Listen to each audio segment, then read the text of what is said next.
Romans 1:20 is one of my favorite passages.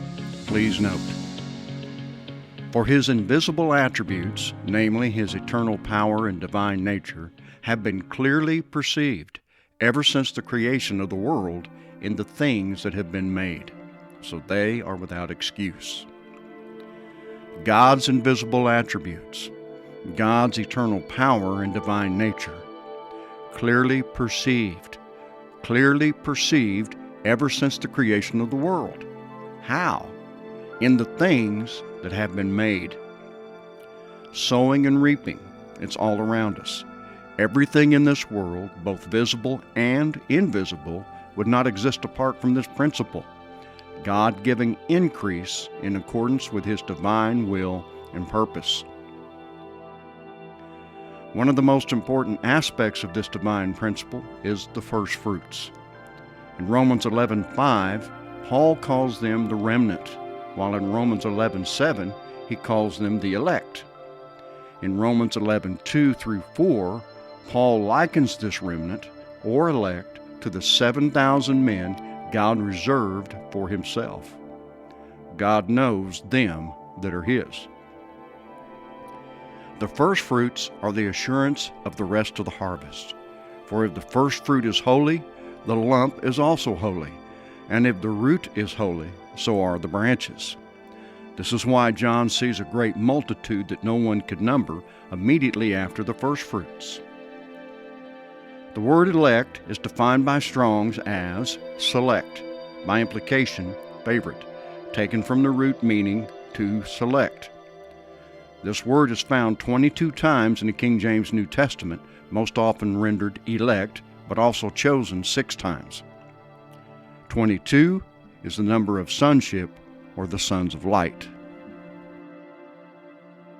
As nature reveals, the first fruits are separate from the harvest, but again, they are the assurance of it. The first fruits are the remnant or elect, the chosen. With all of this in mind, consider the following. But for the elect's sake, those days will be shortened. For false Christ and false prophets will rise and show great signs and wonders to deceive, if possible, even the elect. And He will send His angels with a great sound of a trumpet, and they will gather together His elect from the 4 winds, from one end of heaven to the other. As indicated, the elect play a vital role in God's purpose, the Lord mentioning the elect 3 times in His discourse in Matthew 24. Take particular note that Jesus said He would gather together His elect from the 4 winds with a great sound of a trumpet. 2 other concepts come to light here: the 4 winds and the trumpet. 4 winds takes us to the following. After these things I saw 4 angels standing at the 4 corners of the earth, holding the 4 winds of the earth, that the wind should not blow on the earth, on the sea, or on any tree. Then I saw another angel ascending from the east, having the seal of the living God. And he cried with a loud voice to the 4 angels to whom it was granted to harm the earth and the sea, saying, "Do not harm the earth, the sea, or the trees, till we have sealed the servants of our God on their foreheads." And I heard the number of those who were sealed. 144,000 of all the tribes of the children of Israel were sealed. In perfect agreement with what Jesus said about the elect and the 4 winds, John sees 4 winds of the earth in connection with the 144,000 or elect. The context indicates that these 4 winds will not blow on the earth, on the sea, or on any tree until the elect are sealed. Furthermore, we are told that the 4 winds will harm the earth and the sea. What do these 4 winds symbolize? The 4 winds are defined in Ezekiel chapter 14. In the King James, they're described as famine, noisome beast, sword, and pestilence. When we bring these 4 elements to Matthew 24, we find that they are what Jesus speaks about in verses 4 through 7. Noisome beast corresponds to those who come in His name and deceive.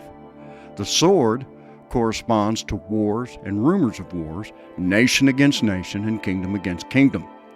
Famine corresponds to famines, where the implication is not a famine of bread, nor a thirst for water, but of hearing the words of the Lord. And finally, pestilence agrees with pestilences. Now, note what Jesus says in Luke's rendition in Luke 21. But before all these things, they will lay their hands on you and persecute you, delivering you up to the synagogues and prisons. You will be brought before kings and rulers for my name's sake. In Luke 21, Jesus stresses the fact that his disciples would first be persecuted and hated before the four elements of deception, war, famine, and pestilence would be released, agreeing with the four winds being held until the 144,000 are sealed. In keeping with this sealing, Jesus tells his disciples, "Not a hair of your head shall be lost." As we see, there is a logic and pattern explaining the four winds. This leaves the great sound of a trumpet. Because of tradition, this is one of the more difficult aspects to explain. We've all heard it and continue to hear it. Jesus will return at the final trumpet to catch away his saints. Dear brother and sister, I've said it many times over. The trumpets are not literal. Please consider the following. Cry aloud, do not hold back. Lift up your voice like a trumpet. Declare to my people their transgression, to the house of Jacob their sins. I was in the Spirit on the Lord's day, and I heard behind me a loud voice like a trumpet, saying, After this I looked, and behold, a door standing open in heaven, and the first voice, which I had heard speaking to me like a trumpet, said, Come up here, and I will show you what must take place after this. And I beheld and heard an angel flying through the midst of heaven, saying with a loud voice, Woe, woe, woe to the inhabitants of the earth, by reason of the other voices of the trumpet of the three angels which are yet to sound. Our word voice in Revelation 1:10 and 4:1 is the same word rendered voices in Revelation 8:13. Strong's defines it as a disclosure, tone, address, saying, or language. As our passages indicate, a trumpet refers to just that, someone speaking or disclosing something. There are 7 prophecies disclosed by the Lord to the 7 churches, so the 7 trumpets that follow represent the unfolding or coming to pass of these prophecies in accordance with the will of God through Christ. I emphasize, the trumpets are not literal, but represent the prophetic word of God coming to pass in its predetermined time. And if this is true of one trumpet, then it is true of all of them. This is why Jesus said in each prophecy, He who has an ear, let him hear what the Spirit says to the churches. Now, returning to Matthew 24:31, here's what we read. And he will send his angels with a great sound of a trumpet, and they will gather together his elect from the 4 winds, from one end of heaven to the other. Much more to consider, so I will close at this point and pick up from here in the next study. I sincerely appreciate everyone who listens to my studies.